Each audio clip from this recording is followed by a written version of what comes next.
Orthophonie fonctionnelle. Dans le domaine structurel et énergétique, la langue est le lien entre l'orthophonie et la posturologie.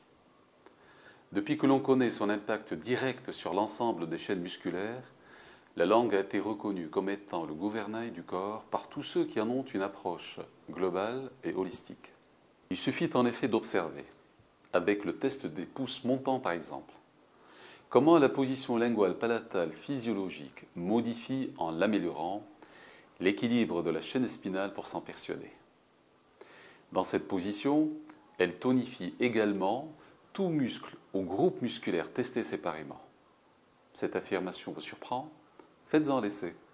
Et si cela ne suffit pas, observez grâce à la radiocinématographie l'impact immédiat de la déglutition secondaire, c'est-à-dire d'enserrer, sur la chaîne osseuse cervicale en la mobilisant massivement.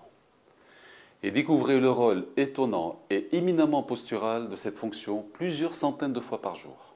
Enfin, si nous savons tous que tenir debout dépend étroitement de notre système visuel et auditif, nous connaissons moins les liens neurologiques de la langue avec ces deux systèmes.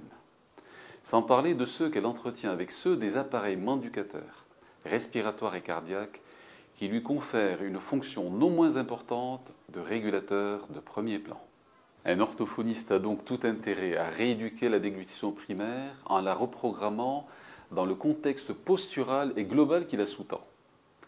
Cela implique des exercices spécifiques qui concernent l'ensemble des chaînes citées.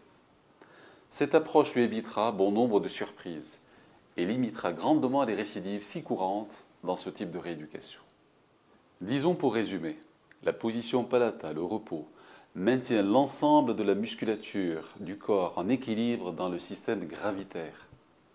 Bien déglutir mobilise un ensemble structurel et musculaire en le régulant.